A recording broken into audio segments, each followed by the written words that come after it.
नमस्कार दोस्तों, स्वागत है आपका मेरे चैनल कॉमिक्स लाइफ में।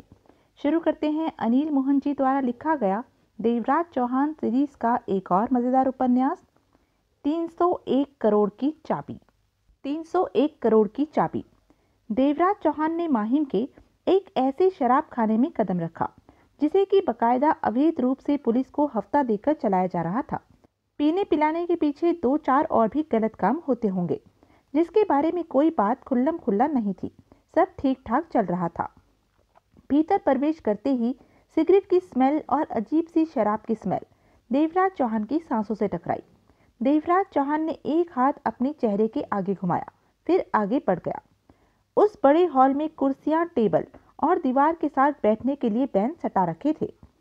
एक कोने में बार काउंटर बना हुआ था। देवराज चौहान वहां पहुंचा, जिसके पीछे 50 बरस का शराब खाने की हालत से मिलते चेहरे वाला दादा मौजूद था। पीने के बाद दो आदमी इस बात को लेकर उससे बहस कर रहे थे कि उसने जो दारू दी वह नकली थी, नशा नहीं चढ़ा, जबकि दोनों खासे नशे में लग रहे थे। देखते ही देखते दो दादे वहां पहुंचे और उन दोनों को वहां से ले गए, पक्के तौर पर बाहर फेंकने के लिए। ऐसा तो यहाँ हर रोज ही होता रहता होगा। उस व्यक्ति ने देवराज चौहान को देखा। बोल भिड़ू, तेरे को क्या मांगता? देवराज चौहान काउंटर पर दोनों कोहनियां रखकर उसे देखते हुए शांत स्वर में बोला, बांद्रा वेस्ट। बांद्रा वेस्ट? वह बड़बड़ाया, यह कौन सा ब्रांड है? अपने दिमाग से शराब खाना निकालो। देवराज चौहान का स्वर शांत था। यह ब्रांड नहीं है, विस्की नहीं है। तो क्या है? उसने देवराज चौहान को घूर कर देखा। बांद्रा वेस्ट में मेरा पर्स मार लिया गया। जो लड़का मुझसे टकराया था, जिसने पर्स निकाला, मैंने उसे चेहरे से अच्छी तरह देखा था। वह 15 बरस का पतला सा लड़का था। बारमैन ने समझने वाले अंदाज में गर्दन हिलाई। तभी दो ग्राहक बोतलें लेने आ गए।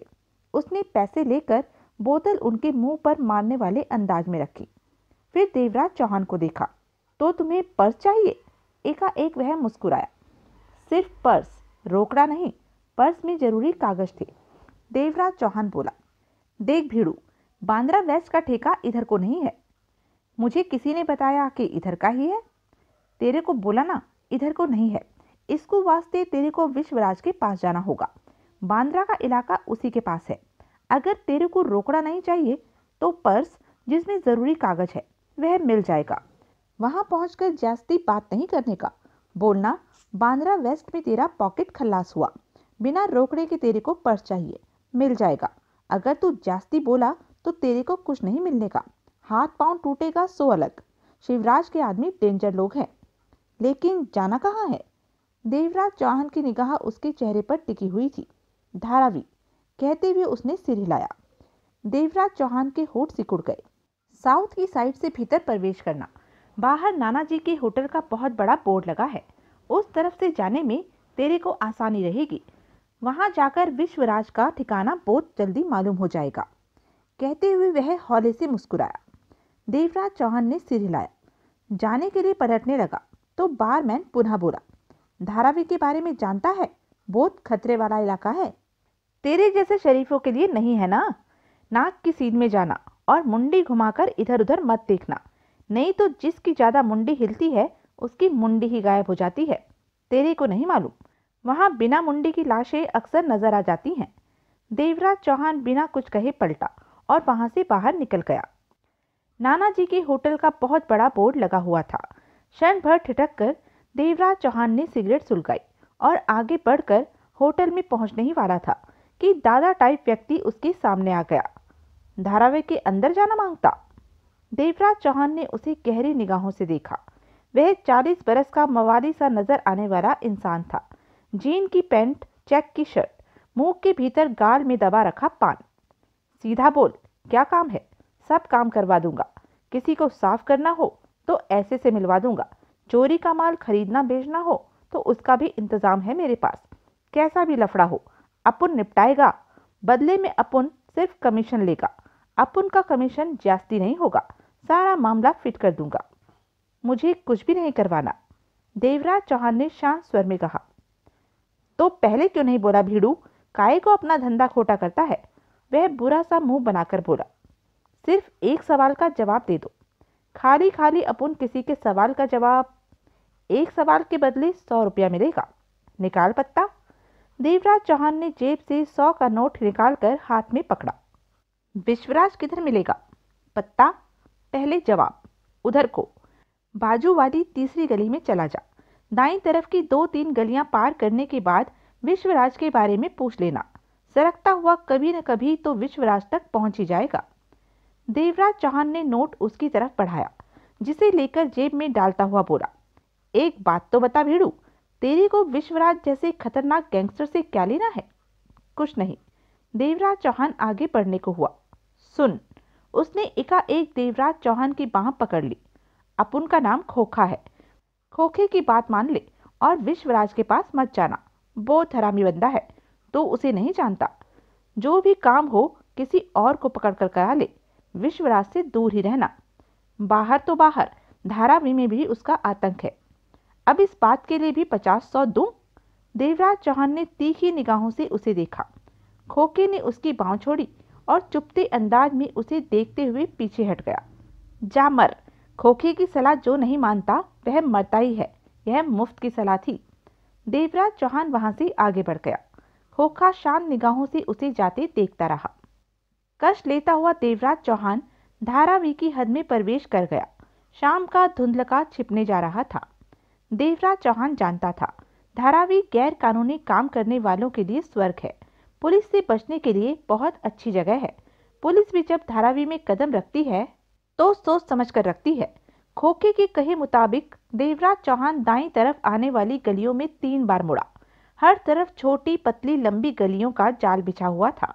आने जाने वाले आ जा रहे थे। अक्सर कईयों की निगाह उस पर जा टिकती। स्पष्ट नजर आ रहा था कि वह धारावी से कोई वास्ता नहीं रखता। अंधेरा घिरता जा रहा था। यदा कदा कहीं कहीं मौजूद स्ट्रीट लाइटें जलने लगी थी। ऐसी ही एक स्ट्रीट लाइट के नीचे 3 दादा से लगने वाले आदमी धीमे स्वर में बातें करने में व्यस्त थे। देवराज चौहान उनके करीब पहुंचकर ठिठका। तीनों की निगाह उसकी तरफ घूमी। विश्वराज कहाँ मिलेगा? देवराज चौहान ने शांत स्वर में पूछा। तीनों ने उसे सिर से पांव तक देखा। फिर उनकी निगाह आपस में मिली। मैं चलता हूँ, एक ने अपने दोनों साथियों से कहा। इसे विश्वराज का ठिकाना बताते हुए आगे निकल जाना। मैं वक्त पर पहुंच जाऊंगा। काम निपट जाना चाहिए। दोनों ने सहमति में सिर हिलाया तो बोलने वाला वहां से आगे बढ़ गया। चल, एक ने कहा, तेरी को विश्वराज का ठिकाना दिखा दे। देवराज चौहान उनके साथ आगे बढ़ गया। विश्वराज को कैसे जानता है तू? एक ने लापरवाही से पूछा। मैं नहीं जानता। तो फिर उसके पास क्यों जा रहा है? दूसरा कह उठा। काम है। हमें बता, क्या काम है? सब निपटा देंगे। मेरा काम विश्वराज ही कर सकता है। देवराज चौहान ने सपाट स्वर में कहा। देवराज चौहान को लिए वह दोनों छोटी छोटी गलियों को पार करते जा रहे थे। कुछ देर बाद वह 2 मंजिला मकान के पास जाकर रुके। उसमें ऊपर नीचे लाइटें जल रही थी। इसमें तेरे को विश्वराज मिलेगा। जा, एक ने कहा। तू भीतर तक छोड़ा, दूसरा बोला। देवराज चौहान की आंखों में एकाएक कहर के भाव नाच उठे। चल, मैं तेरे को भीतर छोड़ दूं। वह देवराज चौहान को लिए भीतर की तरफ चल पड़ा। दूसरा वहीं खड़ा रहा। जब वह दरवाजे से भीतर हो गए तो वह भी आगे बढ़ गया। भीतर प्रवेश करते ही देवराज चौहान ठिठका। सामने 4 खूंखार से नजर आने वाले दादे 2 बोतलें खोले पीने में व्यस्त थे। उनकी निगाह इस तरफ उठी। यह कौन है बल्लू? एक ने पूछा। मुर्गा है। बल्लू हंसा। विश्वराज के पास जाना है इसे। चारों के चेहरे पर कड़वे भाव उभरे। विश्वराज के पास? तब तक उसका दूसरा साथी भी चौखट पर आ खड़ा हुआ था। हलाल कर इसे, जो मिलेगा आधा आधा, दूसरा वाला साथी बोला। यह तो शरीफ खानदान का रोशन चिराग लगता है, कहने से ही सब कुछ निकाल देगा। तभी देवराज चौहान के साथ आए दोनों साथियों के तीसरे साथी ने भीतर प्रवेश किया, जो देवराज चौहान के देखते ही देखते पहले निगाहों से ओझल हो गया था। ठीक कहते हो, आने वाला तीसरा बोला। गाय लगता है जो कुत्तों में फंस गया है। माल निकलवाओ इससे। सबकी निगाह देवराज चौहान पर जा टिकी। देवराज चौहान की जहरीली निगाह सब पर घूम रही थी। निकाल भाई, पीने वालों में से एक बोला। हम झगड़े के मूड में नहीं हैं। देवराज चौहान के चेहरे पर सर्द भाव उभरे। इतना माल तो नहीं है मेरे पास कि तुम सातों के हिस्से में आ सके। देवराज चौहान ने शब्दों को चबाकर कहा। तू निकाल तो सही, बंटवारा करना हमें आता है। शराब पीने वाला हंसा। अगले ही पल देवराज चौहान फुर्ती के साथ हरकत में आया।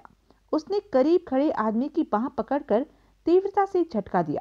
वह गोरे की तरह आगे गया और उसका कंधा दीवार से जा टकराया। उसके होठों से पीड़ा भरी चीख निकली। वह हाथ से कंधा दबाकर रह गया। दूसरे ही पल उसने दूसरे की कमीज पकड़कर भीतर खींचा और जोरदार घूंसा मारा। वह लड़खड़ाता हुआ पी रहे चारों के टेबल पर गिरा। छोटी सी चीखों पुकार मची। इसके साथ ही देवराज चौहान ने तीसरे को, जो दरवाजे के बीच खड़ा था, उसे बाहर की तरफ धक्का दिया और तेजी से खुद भी बाहर निकलते हुए बाहर से चिटकनी चढ़ा दी। भीतर से जोरों से दरवाजा थपथपाया जाने लगा। देवराज चौहान ने बाहर पड़े तीसरे के कूल्हों पर दांत भींचकर ठोकर जमाई। वह चीख उठा, फिर उसे सिर के बाल पकड़कर उठाया और जोरदार घूंसा मारा। वह 1 फीट हवा में उछलकर नीचे गिरा और नीचे पड़ी ईंट से उसका सिर टकराया। उसके होठों से करहा निकली और बेहोश हो गया। मकान के भीतर से दरवाजा अभी भी भीड़भड़ाया जा रहा था। कई लोग गली से गुजरे, लेकिन किसी ने मामले की तरफ देखने की जरूरत न समझी। देवराज चौहान ने सिगरेट सुलगाई और आगे बढ़ गया। चंद कदमों के पश्चात ही उसे पीछे से आहट महसूस हुई। देवराज चौहान फौरन पलटा। उसके पीछे आने वाला खोखा था। नमस्कार साहब जी, आपसे दोबारा मिलकर खुशी हुई, वह दांत फाड़कर बोला। देवराज चौहान उसे घूरता रहा। यह जो हुआ मामूली बात थी, ऐसा होता रहता है, हो सकता है दोबारा फिर हो। खोखा आपके साथ है, हुक्म तो कीजिए आप। खोखा अभी आपको विश्वराज तक पहुंचा देगा, सिर्फ 100 का नोट जेब से निकालना पड़ेगा। उसे घूरते हुए देवराज चौहान ने 100 का नोट निकालकर उसे दिया, जिसे खोखा ने फौरन जेब में डाला। आइए मेरे साथ साथ। दोनों आगे बढ़ गए। साहब जी, कोई पहुंची हुई चीज लगते हो, कितनी आसानी से बदमाशों से पीछा छुड़ा लिया। उसकी बात पर ध्यान न देकर देवराज चौहान बोला। विश्वराज कहाँ रहता है? वह माकंड वालों के इलाके में रहता है, खोखा ने कहा। वहां उसका एक जुआ घर और बार चलता है। दोनों धंधे अलग अलग हैं, एक इधर है तो दूसरा 100 गज दूर। विश्वराज वैसे खुद बार में ही मिलता है। मैं फिर भी बता देना चाहता हूँ कि वह बहुत खतरनाक गैंगस्टर है। धारावी में भी उसकी धाक है। ऐसा कौन सा काम है जो वह नहीं करता? उसने लौंडे पाल रखे हैं जो जेब कतरी करते हैं और आधा उसे देते हैं। बदले में वह उन्हें हर मुसीबत से बचाता है। और धारावी के समंदर के लगते तट काला विला पर उसके लिए विदेशों से हथियार और मादक पदार्थ भी आते हैं। मतलब कि ऐसा कोई काम नहीं जो वह न करता हो। देवराज चौहान खामोशी से उसके साथ चलता रहा। यह सब मैं इसलिए बता रहा हूँ कि मुझे बताओ, तुम्हें विश्वराज से क्या काम है? हो सकता है वह काम मैं किसी और से सस्ते में करवा दूं, जो तुम्हें 4 बार सलाम भी ठोकेगा और अगली सेवा भी पूछेगा। मुझे विश्वराज से ही मिलना है, देवराज चौहान ने शांत स्वर में कहा। खोखा लंबी सांस लेकर रह गया। आजकल भले का जमाना ही नहीं है, खोखा बड़बड़ाया। जिसका करो वही पागल समझता है। खोखा ठिठका, देवराज चौहान भी ठिठका। सामने ही एक मंजिला बड़ी सी इमारत थी, जो कि काफी ज्यादा घेरे में फैली हुई थी। उसके आसपास भीड़े भीड़े तंग छोटे मकान थे। वह माकंड वालों का इलाका कहलाता था। उस इमारत के प्रवेश द्वार पर मोटा मोटा बार शब्द अनाड़ी के द्वारा लिखा गया था। अक्षर टेढ़े से जा रहे थे। दोनों की निगाहें मिली। यह विश्वराज का बार है, खोखा जल्दी से सूखे होठों पर जीभ फेर कर बोला और एक तरफ हाथ से इशारा करते हुए कह उठा। उस तरफ 100-125 गज आगे विश्वराज का जुआ घर है। विश्वराज मिलेगा कहाँ? देवराज चौहान का स्वर सपाट था। वह बार में ही बैठना पसंद करता है, खोखा ने जल्दी से कहा। देवराज चौहान की निगाह पुनः बार की तरफ उठी। आसपास गुजरते धारावी वासी देवराज चौहान को गहरी निगाहों से देख रहे थे। देवराज चौहान की नजरें खोखा पर आ टिकी। मैं चलता हूँ, खोखा सूखे होठों पर जीभ फेर कर कह उठा। देवराज चौहान के चेहरे पर अजीब सी मुस्कान उभरी। तुम्हें साथ चलने में डर लगता है? हाँ, खोखा ने बेहिचक डर वाली बात को स्वीकारा। मैं विश्वराज को जानता हूँ, इसलिए उससे डर लगता है। वह इंसान कम और हैवान ज्यादा है। गलती से उसने इंसानों के बीच जन्म ले लिया है। बिना कुछ कहे देवराज चौहान ने सिगरेट सुलगाकर कश लिया। मैं बाहर रहकर तुम्हारा इंतजार करूंगा, खोखा ने दांतों से होठ काटते हुए कहा। देवराज चौहान पुनः मुस्कुराया। बार की तरफ जाने लगा तो खोखा पुनः बोला, सुनो। देवराज चौहान ठिठका, खोखा को देखा। अगर तुम मुझे बता दो कि तुम्हें विश्वराज से क्या काम है तो शायद मैं तुम्हारा काम सस्ते में निपटा दोगे।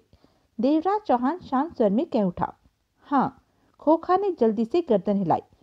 गारंटी के साथ पूरा होगा। हाँ, और मेरा काम करने वाला मुझे सलाम मारकर अगले काम के लिए पूछेगा। बिल्कुल बिल्कुल। खोखा के स्वर में उत्साह भराया। मैं बदले में वाजिब कमीशन। मेरा काम विश्वराज से ही होगा। देवराज चौहान ने कष्ट देकर कहा। खोखा का मुंह लटक गया। कुछ और कहना है? मैं, खोखा ने ऊपरी तौर पर कहा, तुम्हारे साथ अवश्य भीतर जाता, लेकिन मेरा ख्याल है तुम लफड़ा करोगे। तुम्हारे रंग ढंग कुछ खास ठीक नजर नहीं आ रहे।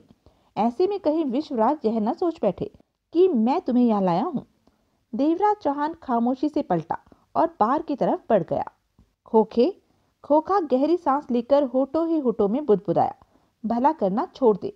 यह भले का ही कमाल है कि लोगों ने तुझे खोखर से खोखा बना दिया है और अब वही खोखा से खोटा ना बना दे।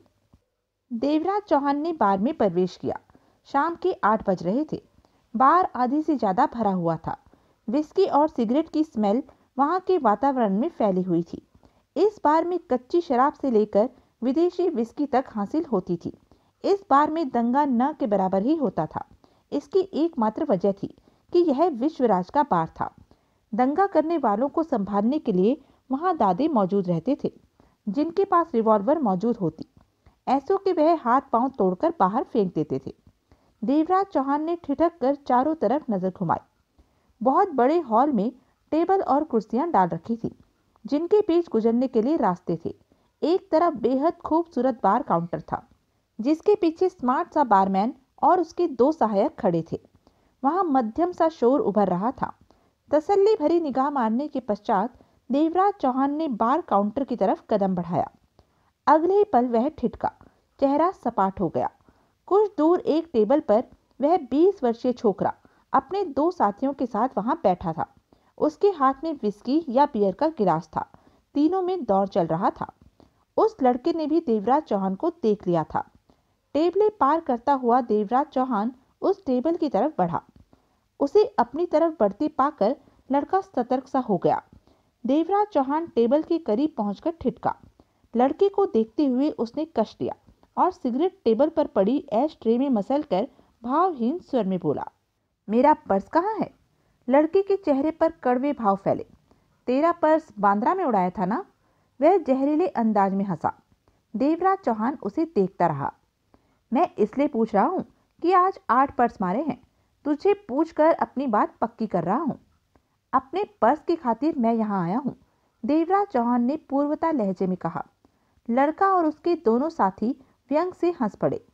बहुत हिम्मत वाला है, लड़के ने अपने साथियों को देखकर कहा। पर्स लेने के लिए धारावी में घुस आया है, वह भी विश्वराज के बार में। धारावी की गलियों से गुजरकर सलामत यहाँ तक कैसे आ पहुंचा? जा भाई जा, लड़के के साथी ने कहा। पीने के वक्त मूड मत खराब कर। अगले ही पल देवराज चौहान के होठ भींचे। उसने लड़के के साथी को सिर के बालों से पकड़ा और तीव्रता से झटका दिया। वह बगल की टेबल से जा टकराया और अगले ही पल टेबल लुढ़क गई।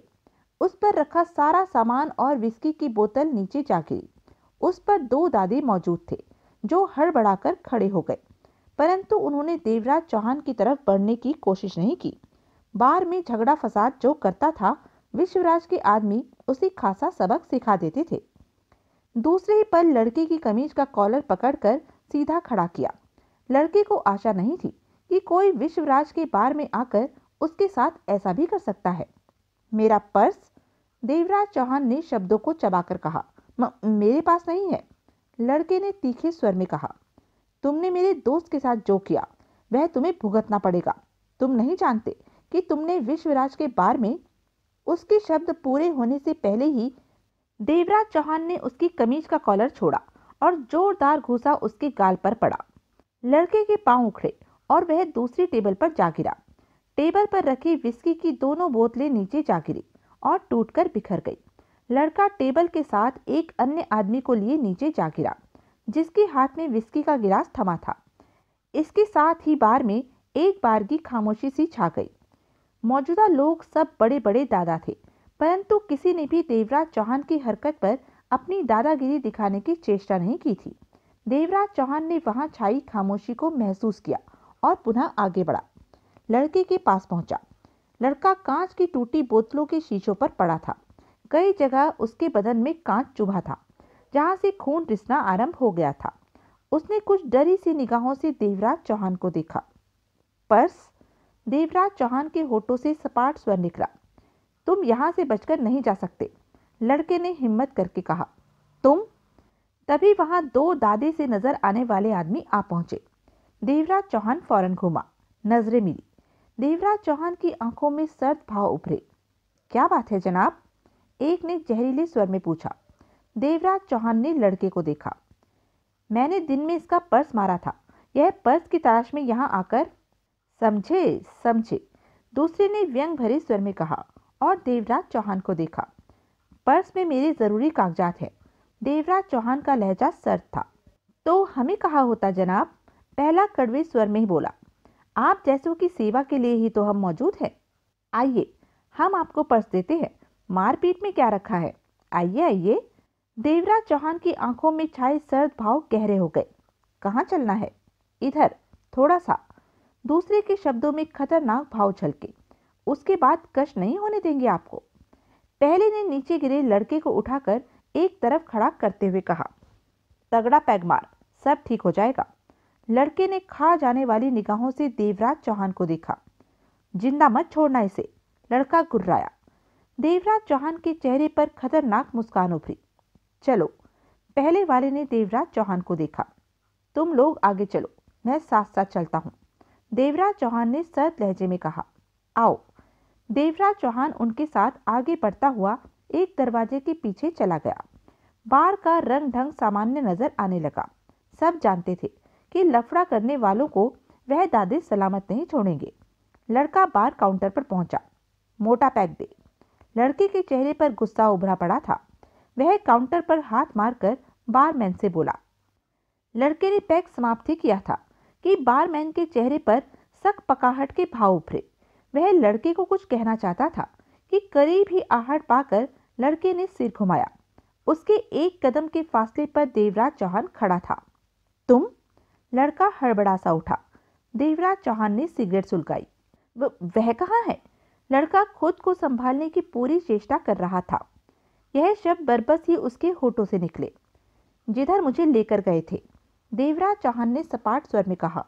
लड़का फौरन उस दरवाजे की तरफ बढ़ा। देवराज चौहान ने फौरन उसकी बांह पकड़ी। पर्स? लड़के ने बांह को झटका दिया और छुड़ाकर दरवाजे की तरफ बढ़ गया। देवराज चौहान के चेहरे पर सख्त सी मुस्कान उभरी। तुम अपनी मौत की तैयारी कर रहे हो, बारमैन ने शांत स्वर में कहा। देवराज चौहान ने मुस्कुराहट भरा चेहरा हौले से हिलाया और सिर घुमाकर बार में निगाहें दौड़ाने लगा। अधिकतर की निगाह उस पर थी। तभी देवराज चौहान की निगाह खोखा पर पड़ी। खोखा भीतर एक कुर्सी पर घुन्ना सा बना बैठा था। उसकी आंखों में हैरानी और परेशानी के भाव स्पष्ट नजर आ रहे थे। वह बार बार पहलू बदल रहा था। देवराज चौहान ने उसकी तरफ से निगाह घुमा ली। असमंजसता में घिरा वह लड़का नजर आया, जो उधर का दरवाजा खोलकर वापस बार में कदम रख रहा था। दूसरे तीसरे पल वह देवराज चौहान के सामने था। दो ही हैं या और भी हैं? देवराज चौहान का स्वर सपाट था। इतने हैं कि तुम्हें लाश में बदलकर शमशान तक भी पहुंचा देंगे। देवराज चौहान का हाथ उठा और कमीज का कॉलर उसके हाथ में था। लड़के ने सूखे होठों पर जीभ फेरी। छोड़ दो मुझे। लड़के की आंखों में खौफ के भाव उभरे। पर्स दे रहे हो? एकाएक देवराज चौहान के दांत भींच गए। मेरे पास नहीं है। कहाँ है? विश्वराज की कस्टडी में, लड़के ने जल्दी से कहा। देवराज चौहान के कुछ कहने से पहले ही बारमैन कह उठा। पर्स का मामला है। देवराज चौहान ने बारमैन को देखा।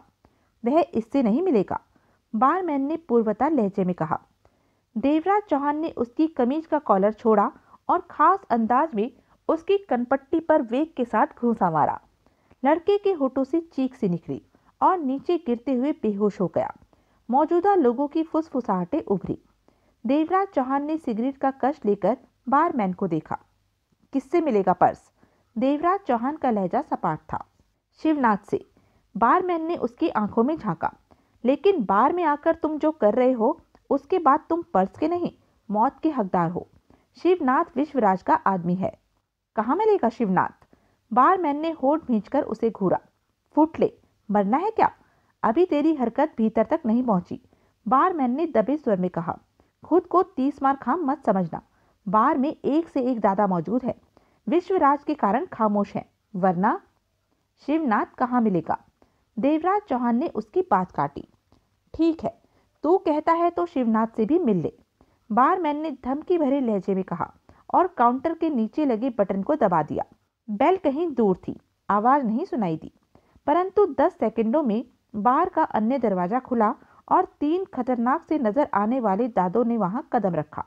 सब तरफ निगाह मारते हुए वह बार काउंटर पर पहुंचे। इसे क्या हुआ है? तीनों में से एक ने नीचे पड़े बेहोश लड़के को देखते ही कहा। उधर उस कमरे में भी देख कर आओ। बारमैन ने उस दरवाजे की तरफ इशारा किया जिधर पहले वाले 2 देवराज चौहान को लेकर गए थे। बोलने वाला दादा तेजी से उस दरवाजे की तरफ बढ़ गया। बार में बैठे कईयों की निगाह इसी तरफ थी। बाकी के दोनों दादे देवराज चौहान को ही यदा कदा घूर रहे थे। जाने वाला दादा पलटकर वापस आया। उनकी ठुकाई करके किसने बेहोश? इसने। बारमैन ने देवराज चौहान की तरफ इशारा किया। तीनों दादों की निगाह देवराज चौहान पर स्थायी तौर पर आ टिकी। क्यों? एक के होठों से निकला। बिना कोई सवाल किए इसे शिवनाथ के पास ले जाओ। बारमैन देवराज चौहान को घूरता हुआ बोला। विश्वराज 60 बरस का चुस्त फुर्तीला, क्रूरता से भरे प्याले जैसा खतरनाक इंसान, 5 फीट लंबा, गठीला बदन, गोरा रंग, सिर पर बाल साइडों में थे, ऊपरी हिस्सा बालों रहित था, गालों पर दाढ़ी थी, काले सफेद बालों की मिक्स, जबकि सिर के बाल पूरे सफेद थे। बाएं कान में छोटी सी सोने की बाली थी। कीमती चमकदार कपड़े पहनने का आदी था। देखने में कुल मिलाकर विश्वराज खाते पीते घर का शरीफ आदमी लगता था, जबकि निहायत ही वहशी, कमीना, हरामी दरिंदा था। ऐसा कोई काम नहीं था जो उसने ना किया हो। कभी वक्त था, फुटपाथियों से हफ्ता वसूलता था। वक्त बदला तो तरक्की करता चला गया।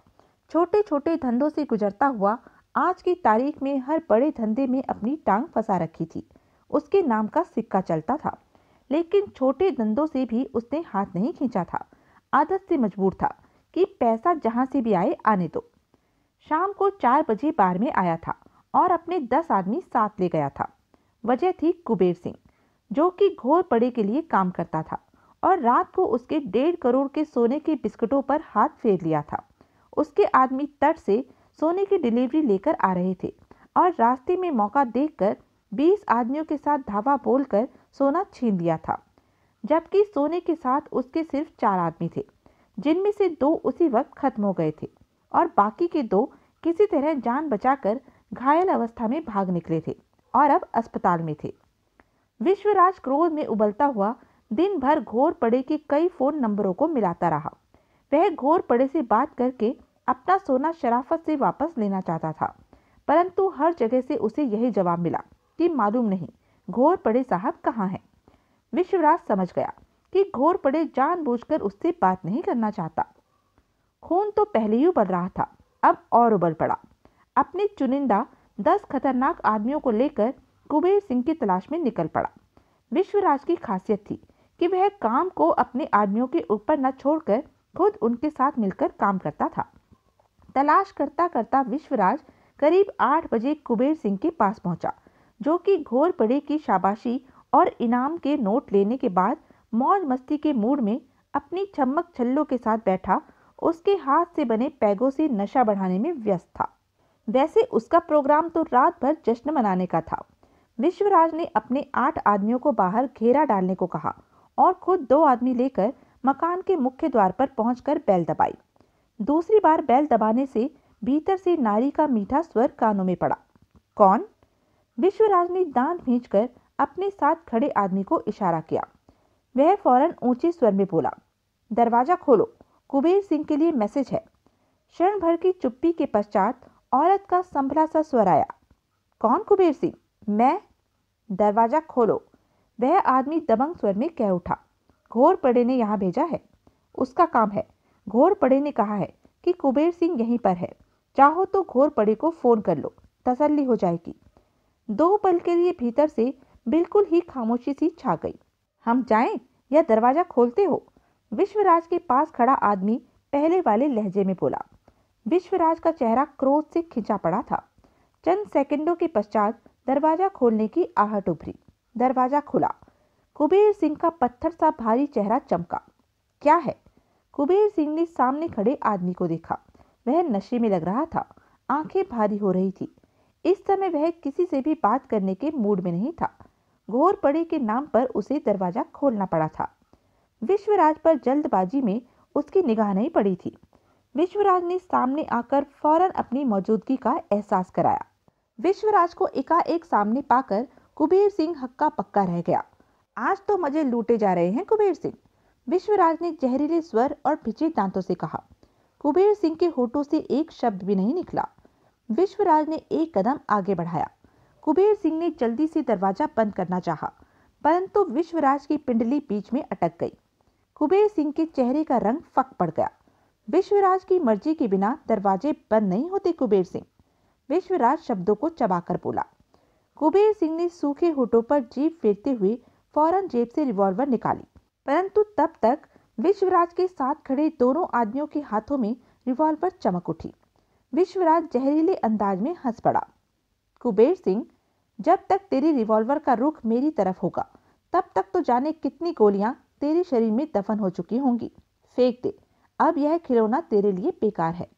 कुबेर सिंह का चेहरा फक था। विश्वराज, मैं अंदर चल अंदर। विश्वराज ने मौत भरे अंदाज में उसकी छाती पर हाथ रखकर उसे सामने से हटाया और खुद भीतर प्रवेश कर गया। विश्वराज के दोनों आदमी कुबेर सिंह को भीतर विश्वराज तक ले आए। भीतर पहुंचते ही कुबेर सिंह की निगाहें उस पर जा टिकी। वह वास्तव में बेहद खूबसूरत थी। आंखों में नशे के लाल डोरे थे। उम्र 30 के ऊपर नहीं थी।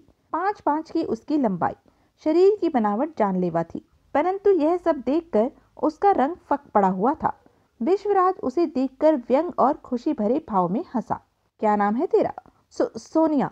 उसके होठों से घबराहट भरा स्वर निकला। कुबेर के पल्ले कैसे पड़ गई? विश्वराज हंसा। सोनिया के होठ हिले, लेकिन शब्द कोई बाहर न निकला। विश्वराज हंसकर रह गया। तेरे को बाद में देखूंगा, पहले तेरे कुबेर को तो देख लूं। कहने के साथ ही विश्वराज की निगाह कुबेर सिंह की तरफ घूम गई। आंखों में खतरनाक भाव उछले। कुबेर सिंह ने सूखे होठों पर जीभ फेरी। उसकी रिवॉल्वर तो विश्वराज का आदमी ले चुका था। तेरे को मेरा जरा भी डर नहीं? विश्वराज के होठों से सुलगते शब्द निकले। कुबेर सिंह पुनः सूखे होठों पर जीभ फेर कर रह गया। घोरपड़े ने तेरे में कुछ ज्यादा ही फूंक भर दी है कि अब तू मेरा रास्ता भी काटने लगा। वह घोरपड़े ने, कुबेर सिंह ने कुछ कहना चाहा। वही तो मैं कह रहा हूँ। विश्वराज की आवाज में दरिंदगी भर आई। घोरपड़े की शह पर तू अब नंगा होकर नाचने लगा है। तुझे मेरा भी डर नहीं रहा। मेरे रास्ते में आने से पहले घोरपड़े 10 बार सोचता है, और तूने तो एक बार भी नहीं सोचा। सोचा होता तो कल तू मेरे 1.5 करोड़ के सोने को मेरे आदमियों से न छीनता। कुबेर सिंह का चेहरा पीला सा पड़ने लगा। मेरे 2 आदमी भी तूने उड़ा दिए, विश्वराज ने खूंखार स्वर में कहा। मैं माफी चाहता। माफी वाफी छोड़, विश्वराज ने सिगरेट सुलगाते हुए कहा। मेरे 1.5 करोड़ के सोने की बात कर। कुबेर सिंह के होठों से कोई शब्द नहीं निकला। कहाँ है सोना? घोरपड़े के पास। फिर तो वापस आने से रहा। कुबेर सिंह को सबक सिखाकर विश्वराज वहां से रवाना हो गया। विश्वराज और शिवनाथ दोनों में दोस्ताना था, लेकिन एक हद तक। शिवनाथ विश्वराज की पूरी इज्जत करता था। कुबेर सिंह के मामले के वक्त वह बार में मौजूद नहीं था। होता तो हर हाल में वह विश्वराज के साथ ही जाता। शिवनाथ विश्वराज की सारे धंधे संभालता था। इस समय वह देवराज चौहान को देख रहा था, और देवराज चौहान उसे। देवराज चौहान को तीनों दादे घेरे खड़े थे।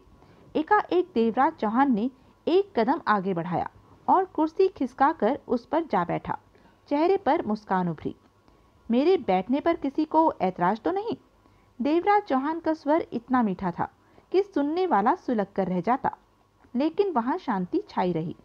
अलबत्ता शिवनाथ की आंखें कुछ सिकुड़ी। अंडरवर्ल्ड के जंगल में उसकी सारी जिंदगी बीत गई थी। वह इंसान को पहचानने का दम रखता था। जाने क्यों उसे ऐसा लगा कि सामने वाला इंसान जो करके आया है वह उस करने के काबिल है भी। इसका क्या करना है? तीनों में से एक ने कहा। उसकी आवाज पर शिवनाथ की सोचें टूटी। देवराज चौहान की निगाह एकटक शिवनाथ पर थी। वह तीनों तो जैसे देवराज चौहान को खत्म करने पर आमादा थे। हुक्म का इंतजार था उन्हें। शिवनाथ की निगाह देवराज चौहान से हटकर तीनों पर आई। तुम लोग जाओ। जी? तीनों के चेहरे पर कुछ हैरानी के भाव उभरे। जाओ। शिवनाथ का स्वर सख्त हुआ। उन तीनों ने खुद को संभाला और पलटकर ऑफिस नुमा कमरे से बाहर निकल गए। शिवनाथ की निगाह पुनः देवराज चौहान पर आ टिकी। देवराज चौहान ने लापरवाही भरे अंदाज में सिगरेट सुलगाकर कश लिया। तुमने सिर्फ पर्स के लिए इतना लफड़ा किया? शिवनाथ शांत स्वर में बोला। देवराज चौहान के होठ सिकुड़े। शिवनाथ से उसे ऐसे शांत व्यवहार की आशा नहीं थी। हाँ, पर्स में मेरे जरूरी कागज थे। देवराज चौहान ने पुनः कश लिया। मालूम कैसे किया कि पर्स यहाँ मिल सकता है? शिवराज की निगाह देवराज चौहान पर थी। मालूम हो जाता है। शिवनाथ ने जैसे समझने वाले भाव में सिर हिलाया। जानते हो तुम इस वक्त किसकी जगह पर हो? हाँ, यहाँ के मालिक का नाम विश्वराज है। बाहर तो बाहर, धारावी में भी विश्वराज का खौफ है। तीखा स्वर। ठीक बोले। शिवनाथ उसके चेहरे को टटोल रहा था। और तुमने यहाँ आकर लफड़ा किया, इसका अंजाम जानते हो? देवराज चौहान सिर्फ मुस्कुराया, बोला कुछ नहीं। शिवनाथ की सोचें जैसे यकीन में बदली कि सामने वाला कोई खास है। कौन हो तुम? देवराज चौहान खामोश रहा। नाम क्या है तुम्हारा? देवराज चौहान पुनः मुस्कुरा उठा। शिवनाथ के जबड़ों में कसाव आ गया। मैंने तुमसे 2 सवाल। हमारे सामने सिर्फ 2 बातें हैं। देवराज चौहान का स्वर शांत और बेहद धीमा था। पहली तो यह कि मेरा पर्स दो और मैं यहाँ से चला जाऊं। दूसरी यह कि तुम जो करना चाहते हो कर लो, मामले का फैसला बाद में हो जाएगा। शिवनाथ के चेहरे से ऐसा लगा जैसी कठिनता से उसने खुद पर काबू पाया हो। दूसरे ही पल उसका चेहरा सामान्य हो गया। गहरी निगाहों से वह देवराज को देखने लगा। अगले ही पल शिवनाथ के चेहरे के भाव बदले। उसने पहलू बदला। अपना नाम बता दो। देवराज चौहान कुछ नहीं बोला। इसका मतलब तुम अपने बारे में कुछ नहीं बताओगे? शिवनाथ ने व्याकुलता से पहलू बदला। मैं यहाँ पर अपना पर्स लेने आया हूँ। शिवनाथ ने देवराज चौहान को घूरा। मेरे सामने बड़े बड़े होठ नहीं खोल सकते। शिवनाथ चीज ही ऐसी है। लेकिन तुम जो मुंह में आया नहीं, देवराज चौहान ने कहा। सोच कर बोल रहा हूँ। अगले ही पल शिवनाथ ने कलाई पर बंधी घड़ी देखी, जैसे अचानक कोई काम याद आ गया हो। मुझे कुछ जरूरी काम है, सिर्फ 10 मिनट लगेंगे। कहते हुए वह उठा। कहना क्या चाहते हो? यहाँ से बाहर जाने की चेष्टा मत करना, अभी हम में बात बाकी है। शिवनाथ ने उसे घूरा। देवराज चौहान ने कश लिया। मैं आया अपनी मर्जी से था और जाऊंगा तुम्हारी मर्जी से। पीठ दिखाना मेरी आदत नहीं है। लेकिन देवराज चौहान ने उसकी आंखों में झांका। 10 मिनट से ज्यादा वक्त नहीं लगना चाहिए। नहीं लगेगा। फिर भी ध्यान रखना कि बाहर मेरे आदमी हैं। कहने के साथ ही शिवनाथ पलटा और पीछे के दरवाजे से कमरे से बाहर निकल गया। देवराज चौहान के चेहरे पर अजीब सी मुस्कान नाच उठी। देवराज चौहान। शिवनाथ बड़बड़ा उठा। यह वही लगता है। बहुत पहले एक बार अखबार में मैंने इसकी कटिंग देखी थी। लगता तो यह वैसा ही है। शिवनाथ एक कमरे में पहुंचा और मौजूदा अलमारी खोलकर कई फाइलों में से एक फाइल निकाली और उसे खोलकर देखने लगा। फाइल में अधिकतर अखबारों की कटिंग पड़ी थी। एक एक कटिंग को ध्यान से देखता हुआ पन्ने पलटता रहा। अंडरवर्ल्ड की कई नामी दादों की अखबार से काट रखी कटिंग फाइल में लगा रखी थी। 2 मिनट बाद ही शिवनाथ एक कटिंग पर ठिठका। अखबार से काटी हुई वह देवराज चौहान की तस्वीर थी। कई बरस पहले की थी, लेकिन पहचानने में कोई दिक्कत नहीं आ रही थी कि जिससे वह मिलकर आ रहा है वह देवराज चौहान ही है। उसे सामने बैठे देखकर कुछ ऐसा ही लगा था। तभी वह अखबार की कटिंग्स में देवराज चौहान की तस्वीर देखने आया था। शिवनाथ ने फाइल बंद की, अलमारी में रखी और पलटकर वापस अपने ऑफिस में आ पहुंचा। उसका चेहरा अब शांत नजर आ रहा था।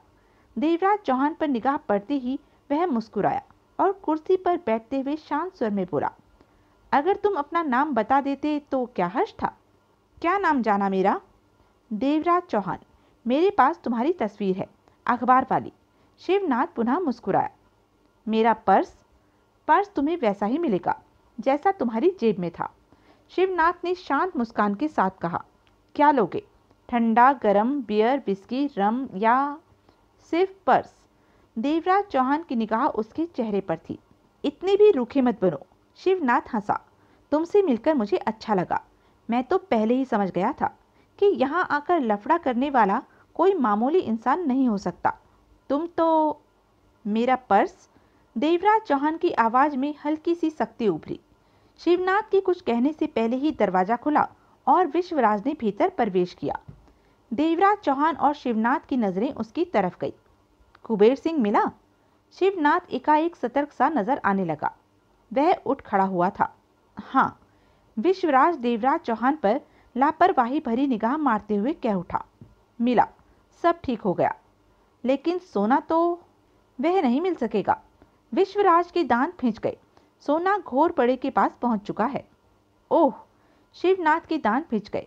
घोरपड़े का कुछ इंतजाम करना पड़ेगा। हाँ, लेकिन वह आसानी से हाथों में नहीं पड़ेगा। अपने बंदे छोड़ दो जो घोरपड़े की टोह लेते रहेंगे और ठीक मौका पाकर घोरपड़े को घेर लेना। साला आजकल कुछ ज्यादा ही फैलता जा रहा है। शिवनाथ ने अपना सख्त चेहरा हिलाया। विश्वराज बिना कुछ कहे पीछे वाले दरवाजे की तरफ बढ़ा। तभी शिवनाथ ने टोका। 1 मिनट। विश्वराज ठिठका। यह... शिवनाथ ने जल्दी से देवराज चौहान की तरफ इशारा किया। देवराज चौहान है? अच्छा। कहने के साथ विश्वराज पुनः आगे बढ़ गया, परंतु 2 कदम के बाद ही ठिठका। निगाहें देवराज चौहान पर जा टिकी। क्या कहा तुमने? देवराज चौहान? जी। विश्वराज की निगाहों में गहरापन आ गया। कौन देवराज चौहान? वही जो आप समझ रहे हैं। शिवनाथ के होठों पर हल्की सी मुस्कान उभरी। डकैती किंग देवराज चौहान? विश्वनाथ हल्का सा चौंका। हाँ। 2 पल के लिए खामोशी सी छा गई। तुम्हें गलतफहमी हो रही है। शिवराज ने देवराज चौहान को देखते हुए शांत स्वर में कहा। वो... मैंने इसकी तस्वीर देखी है, फाइल में, अखबार वाली। शिवनाथ ने सिर हिलाया। राजन ने बांद्रा में इसका पर्स मार लिया था, जिसे लेने के लिए यह यहाँ आया है। विश्वराज के चेहरे के भाव फौरन बदले। वह मुस्कुरा पड़ा। पर्स वापस दिया? अभी नहीं। मैं... शिवनाथ, तुम्हें कब अकल आएगी? बंदा देखकर बात करते हैं। इसका पर्स दो। राजन पर्स पहचानता होगा। बीच में सब कुछ पूरा हो, कुछ भी कम ना हो। मैं अभी राजन से पूछता हूँ। कहने के साथ ही शिवनाथ बाहर निकल गया। देवराज चौहान ने कष्ट लेते हुए विश्वराज को देखा। विश्वराज उसे देखते हुए पुनः मुस्कुराया और शिवनाथ वाली कुर्सी पर बैठता हुआ बोला। तुमसे मिलकर बहुत खुशी हुई देवराज चौहान। मैंने तो कभी सोचा भी नहीं था कि देवराज चौहान से कभी मुलाकात भी होगी। विश्वराज ने मीठे स्वर में कहा। मुझे तो समझ नहीं आ रहा है कि क्या कहूँ। देवराज चौहान उसे देखता रहा, परंतु बोला नहीं। राजन को पता नहीं होगा कि तुम कौन हो, तभी उसने तुम्हारा पर्स मारा। विश्वराज हौले से हंसा। मैं छोटे कामों में दिलचस्पी नहीं लेता, लेकिन बच्चों का दिल रखना पड़ता है। राजन अपने ग्रुप के साथ मेरे पास आया और कहने लगा कि उसकी पीठ पर मैं अपना हाथ रख दूं। मैंने रख दिया। अब बच्चे हंसी खुशी खेल रहे हैं। देवराज चौहान ने कुछ नहीं कहा। तभी शिवनाथ ने भीतर प्रवेश किया। उसके हाथ में पर्स था। करीब आकर पर्स उसने देवराज चौहान को थमाया। देवराज चौहान ने पर्स जेब में ठूंसा और उठने को हुआ। जाने की जल्दी भी क्या है? विश्वराज अपनी आदत के विपरीत प्यार से बोला। कुछ देर तो बैठो। बेकार की बातों के लिए मैं कभी नहीं बैठता। देवराज चौहान उठ खड़ा हुआ। मैं काम की बात करना चाहता हूँ। विश्वराज ने मुस्कुराते हुए पहलू बदला। तुम्हारे किसी भी काम में मेरी कोई दिलचस्पी नहीं, देवराज चौहान ने सपाट स्वर में कहा और पलटने को हुआ। 301 करोड़ जैसी बड़ी रकम में तुम्हारी दिलचस्पी हो सकती है, विश्वराज ने कहा। देवराज चौहान ठिठका। अगर 301 करोड़ घटिया रास्ते से आने वाले हैं तो मेरी उनमें कोई दिलचस्पी नहीं। वह रास्ता तुम्हारी पसंद का है। देवराज चौहान ने विश्वराज की आंखों में झांका। अगर कुछ देर बैठ जाओ तो हम 3 अरब 1 करोड़ के बारे में बात कर लें। खड़े खड़े में बात का मजा नहीं रहेगा। देवराज चौहान ने एक कदम उठाया और पुनः कुर्सी पर आ बैठा। देवराज चौहान ने बियर के मग में से घूंट भरा। विश्वराज अपना आधा मग खत्म कर चुका था। शिवनाथ सेवा के तौर पर करीब ही खड़ा था कि कहीं किसी चीज की जरूरत न पड़ जाए। बैठो शिवनाथ, मैं यहाँ ठीक हूँ, शिवनाथ ने शांत स्वर में कहा। विश्वराज ने सिर हिलाकर देवराज चौहान को देखा। देवराज चौहान, विश्वराज ने गंभीर स्वर में कहा, स्टार होटल तो इस वक्त तुम्हारी निगाह में होगा, जहां महाराज सुजान सिंह ने बेचने के लिए अपने 301 करोड़ के हीरे जवाहरातों गहनों की प्रदर्शनी लगा रखी है। 15 दिन के लिए यह प्रदर्शनी है। पहले 3 दिन सिर्फ देखने के लिए कि जिसने जो खरीदना हो पसंद कर ले, और चौथे दिन से 15 दिन तक प्रदर्शनी में खरीद फरोख्त होगी। देवराज चौहान की निगाह विश्वराज पर थी। आज उस प्रदर्शनी का दूसरा दिन है और मेरे ख्याल में, देवराज चौहान बोला, तुम अपनी औकात से बाहर होकर काम करना चाहते हो। विश्वराज खुलकर मुस्कुराया। करना नहीं चाहता, बल्कि कर चुका हूं। देवराज चौहान की आंखें सिकुड़ी। क्या मतलब? कुछ महीने पहले ही इस प्रदर्शनी के बारे में खबर लग गई थी कि महाराज सुजान सिंह स्टार होटल में अपने हीरे जवाहरातों की नीलामी करने जा रहा है। मैं तब से ही सब कुछ जानने में लग गया और उन्हें लूटने की सारी तैयारी में लग गया, और पहले दिन ही रात को अपने प्लान के मुताबिक महाराज सुजान सिंह के 301 करोड़ के हीरे जवाहरातों पर हाथ मार लिया। देवराज चौहान की आंखें सिकुड़ी। हीरे जवाहरात अभी भी स्टार होटल में मौजूद हैं? देवराज चौहान ने शब्दों को चबाकर कहा। हाँ। विश्वराज के चेहरे पर छाई मुस्कान गहरी हो गई। हीरे जवाहरात स्टार होटल में अभी भी मौजूद हैं, लेकिन वह नकली हैं, असली की शक्ल लिए नकली। देवराज चौहान की आंखों की सिकुड़न बढ़ गई। मैं तुम्हें सारी बात बताता हूँ। महीना पहले महाराज सुजान सिंह के बारे में खबर मिली कि हीरे जवाहरातों की नीलामी के लिए उसने स्टार होटल का खास हॉल बुक किया है। पुलिस को एडवांस में सिक्योरिटी का बंदोबस्त करने के लिए उसने अपने रसूख का इस्तेमाल किया है। ऐसी कई बातों की खबर मिली कि सुजान सिंह के आदमी भारी तैयारी पर हैं। यह सब जानते ही 301 करोड़ लूटने की इच्छा जागी। तभी मुझे मालूम हुआ कि महाराजा सुजान सिंह अपने हीरे जवाहरातों की तस्वीरों सहित बुकलेट भी छपवा रहा है, जो उन लोगों को दी जाएगी जो हीरे जवाहरात खरीदने में दिलचस्पी रखते हैं या खरीदने की उनकी हैसियत है। मैंने किसी तरह 20 दिन पहले ही वह रंगीन बुकलेट हासिल की। उसमें हीरे जवाहरातों की स्पष्ट तस्वीरें और उनके बारे में पूरी जानकारी थी कि वह कितने पुराने और कब के हैं। यानी कि बुकलेट में ऐसी खूबियों का बखान था कि पैसे वाला उसे खरीदने के लिए सोचने लगे। देवराज चौहान की एकटक निगाह विश्वराज पर थी। अपने प्लान के मुताबिक मैंने बुकलेट में छपी तस्वीरों जैसे एकदम वैसे डुप्लीकेट हीरे जवाहरात तैयार करवाए। इसके लिए मैंने 15 कारीगरों से रात दिन काम करवाया, पैसा पानी की तरह बहाया, और स्टार होटल के जिस हॉल में प्रदर्शनी लगनी थी वहां की सिक्योरिटी की जानकारी हासिल करने के साथ साथ मैंने नोट खिलाकर ऐसे रास्ते भी तैयार करवा लिए कि तगड़ी सिक्योरिटी में भी भीतर प्रवेश किया जा सके। और प्रदर्शनी के पहले दिन ही मेरी योजना अनुसार मेरे आदमी सिक्योरिटी को फेल करते हुए स्टार होटल के उस हॉल में आधी रात को पहुंचे। अलार्म सिस्टम फेल करके प्रदर्शनी में रखे हीरे जवाहरात उठाकर वहां पर ठीक वैसे ही नकली रखकर मेरे आदमी वापस आ गए। असली उठाकर नकली वहां रखने का मतलब समझ में नहीं आया, देवराज चौहान बोला। विश्वराज ने गंभीरता भरे भावों में सिर हिलाया, फिर कहा, पहले 4 दिनों के बाद हीरे जवाहरातों की नीलामी शुरू होनी थी। पहले दिन ही मैंने वहां हाथ मारकर नकली वहां रख दिए थे। यह बात 2-4 दिनों के बाद खुलनी थी। वहां रखे हीरे जवाहरात नकली हैं, यानी कि बाकी के 3 दिनों में मैंने हीरे जवाहरात ठिकाने लगा देने थे, इसलिए कि अगर किसी वजह से शक मेरे पर जाता तो वह शक ही रहता, पुलिस सिर खपाकर रह जाती, मैं साफ बच निकलता। देवराज चौहान ने सिगरेट सुलगाकर कश लिया। 301 करोड़ के जवाहरातों पर तुमने हाथ फेर दिया। देवराज चौहान ने मग उठाकर बियर का घूंट भरा। तो अब इस काम में मेरी कहाँ गुंजाइश रह गई? विश्वराज ने बेचैनी भरे अंदाज में पहलू बदला। दरअसल इस सारे काम के दौरान भारी गड़बड़ हो गई है। क्या? देवराज चौहान ने कश लिया। आयशा चावला ने गड़बड़ कर दी। कौन आयशा? जो 4 लोगों का ग्रुप मैंने स्टार होटल में अपनी प्लानिंग से हीरे जवाहरातों को उड़ाने के लिए भेजा था। उस ग्रुप में आयशा चावला नाम की युवती भी है। बहुत तेज तर्रार, खतरनाक, हर काम में माहिर। मेरे कई जानलेवा कामों को वह निपटाती है। बेहद विश्वसनीय है। हीरे जवाहरातों से लदा बैग तब उसकी पीठ पर था जब वह लोग असली माल उठाकर नकली माल रखकर वहां से चले। इसी दौरान उस सब को 20 फीट की दीवार फलांगनी पड़ गई। इसी बीच 2-3 होटल के कर्मचारियों की निगाह उन पर पड़ गई। आनन फानन में भागने के दौरान आयशा चावला कूदी तो नीचे गिरते हुए खुद को संभाल नहीं सकी, क्योंकि पीठ पर हीरे जवाहरातों से लदा भारी बैग लदा था। तब उसका सिर वहां पड़े पत्थरों से टकरा गया। देवराज चौहान ने बियर का घूंट भरा। सिर पत्थरों से टकराते ही उसके सिर से खून बह निकला और अपनी याददाश्त भूल गई। सब वहां से खिसक गए। आयशा की तरफ से वह निश्चिंत थी कि वह ठिकाने पर पहुंच जाएगी। वह यह ना सोच सके कि उसकी याददाश्त खो चुकी है। जब वह ठिकाने पर नहीं पहुंची तो उसकी तलाश की गई। 2 घंटे में उसे ढूंढ भी लिया गया, परंतु वह खाली हाथ थी। 301 करोड़ के हीरों से लदा भरा बैग उसके पास नहीं था। वह कहाँ गया, उसे कहाँ रख दिया गया, कुछ नहीं मालूम। आयशा बता पाने के भी काबिल नहीं है। वह गुमसुम सी है, कुछ बातें समझती है और कुछ नहीं।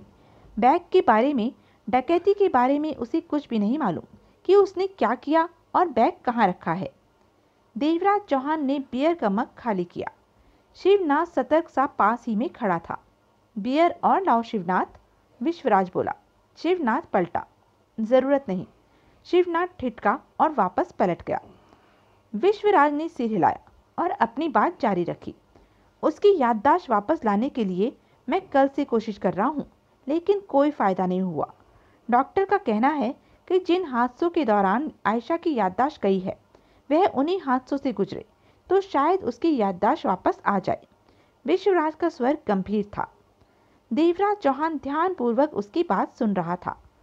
उन बीते हादसों में जाने के लिए विश्वराज ने बेचैनी से कहा, स्टार होटल के उस हॉल में पहुंचना होगा। वहां से हीरे जवाहरात उठाकर बैग में भरने होंगे। बाहर आना होगा। इस बीच आयशा चावला की याददाश्त कभी भी वापस आ सकती है और वह हमें असली हीरे जवाहरातों तक ले जा सकती है कि बैग उसने कहाँ रख दिया था, कौन उससे ले गया है। देवराज चौहान कुछ नहीं बोला। मैं चाहता हूँ इस सारे काम में तुम मेरी मदद करो। 301 करोड़ में से आधा तुम्हारा और विश्वराज, देवराज चौहान ने शांत स्वर में कहा। ऐसा भी हो सकता है कि आयशा नाम की वह युवती अपनी याददाश्त न भूली हो। हीरे जवाहरात अपने किसी यार को थमाकर कुछ याद न आने का नाटक कर रही हो। तुम्हें विश्वास में लेने की चेष्टा कर। नहीं, विश्वराज ने सिर हिलाया। मैं तुम्हें पहले भी कह चुका हूँ कि आयशा मेरी विश्वस्त है। वह मुझे धोखा देने की सोच भी नहीं सकती। वैसे भी मैंने डॉक्टर से उसका पूरा चेकअप। वह तुम्हें पहचानती है? देवराज चौहान ने उसकी बात काटकर पूछा। नहीं, अपने किसी साथी को वह नहीं पहचानती, लेकिन कभी कभी अपने साथियों के नाम लेने लगती है और उसके बाद फिर भूल जाती है। यही वजह है कि डॉक्टर के मुताबिक उसे पुनः उसी स्थिति से गुजारा जाए जहां से निकलते हुए वह याददाश्त भूली है, तो उसकी याददाश्त वापस आ सकती है। देवराज चौहान ने कश लेकर सिगरेट ऐश ट्रे में मस ली। तो इसमें मैं क्या कर सकता हूँ? तुम ही तो सब कुछ कर सकते हो। विश्वराज ने सूखे होठों पर जीभ फेर कर कहा। कैसे? तुम डकैती किंग हो। तुम आयशा चावला को पहले वाले ग्रुप के साथ स्टार होटल में उस जगह पर आसानी से ले जा सकते हो। तुम्हारे लिए यह काम कठिन नहीं है। ऐसा होने से आयशा की याददाश्त वापस आ सकती है। वह हमें 301 करोड़ के हीरे जवाहरातों के पास ले जा सकती है। मेरे लिए तो माल डूबा ही है। मेरी सारी मेहनत बेकार गई। अगर मिल जाए तो 301 करोड़ आधे आधे। और देवराज चौहान ने सिर हिलाकर कहा, मेरी जरूरत नहीं है इस काम में। तुम ही तो मेरे ग्रुप को स्टार होटल के उस हॉल में तुमने रास्ता बना रखा है। जिस रास्ते से पहले भीतर गए थे उस रास्ते से नहीं।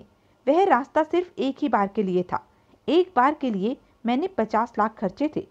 अब तो रास्ता बंद हो चुका है। तुम्हारे सहारे के बिना भीतर पहुंच पाना संभव नहीं। एक बार 50 लाख और लगा दो रास्ता बनाने के लिए। अब कुछ नहीं हो सकता। कल का दिन आखिरी है। परसों से हीरे जवाहरातों की खरीद फरोख्त का काम शुरू होते ही यह बात खुल जाएगी कि हीरे जवाहरात नकली हैं। उसके बाद तो ऐसा हंगामा खड़ा होगा कि कोई ज़रूरी नहीं कि ऐसा करके हीरे जवाहरातों तक पहुंच जाएं कि आयशा चावला ने हीरे जवाहरात कहाँ रख दिए हैं। यह तो अंधेरे में तीर चलाने वाली बात है, जिसमें निशाना चूकने के पूरे पूरे चांस हैं। बात तो तुम्हारी ठीक है, विश्वराज ने सिर हिलाया, लेकिन हो सकता है अंधेरे में चलाया तीर ठीक निशाने पर जा बैठे और 301 को हम पालें। देवराज चौहान कुछ नहीं बोला। तभी शिवनाथ ने बीच में दखल दिया। मेरे ख्याल में एक बार चांस अवश्य लेना चाहिए। देवराज चौहान ने विश्वराज को देखा। इंतजार करो, हो सकता है उस युवती की याददाश्त वापस आ जाए कि उसने हीरे जवाहरात कहाँ। इंतजार तो किया जा सकता है, विश्वराज ने बेचैनी से कहा, लेकिन वह हीरे जवाहरात किसी के हाथ लग गए तो वह इंसान जाने कहाँ का कहाँ पहुंच जाएगा। इससे पहले कि नकली हीरे जवाहरातों गहनों की बात खुले, हमें अपना काम कर गुजरना चाहिए। सिर्फ कल की रात बाकी है। देवराज चौहान के होठों पर मध्यम सी मुस्कान उभरी। आज की रात तो बीती ही समझो, शिवनाथ ने कहा। देवराज चौहान ने नई सिगरेट सुलगाकर कश लिया। तुम्हारा मतलब कि नकली हीरे जवाहरातों को पाने के लिए जान हथेली पर रखी? हाँ, विश्वराज ने जल्दी से कहा। इसके सिवाय हमारे पास और कोई रास्ता भी नहीं। डॉक्टर का कहना है कि आयशा को याददाश्त जाने से पहले दौर से गुजारा जाए तो शायद उसकी याददाश्त वापस आ जाए। मैं तो 2 दिन से 301 से हाथ धोए बैठा हूँ। अब तुम सामने आए तो आशा सी जाग उठी है कि उन हीरे जवाहरातों को वापस लाया जा सकता है। देवराज चौहान ने सोच भरे अंदाज में कश लिया। करते हो यह काम? वहां पर तो सिक्योरिटी के इंतजाम जबरदस्त होंगे। हाँ, बहुत ही जबरदस्त। मैं तुम्हें बताता हूँ कि वहां। अभी मत बताओ। विश्वराज प्रश्न भरी निगाहों से उसे देखने लगा। पहले मैं आयशा चावला से मिलना चाहता हूँ, देवराज चौहान ने कहा। क्षणिक खामोशी के बाद विश्वराज ने कहा, हाँ हाँ, क्यों नहीं। कहने के साथ ही विश्वराज ने शिवनाथ को देखा। मैं अभी आयशा को देख कर आता हूँ। कहने के साथ ही वह बाहर निकल गया।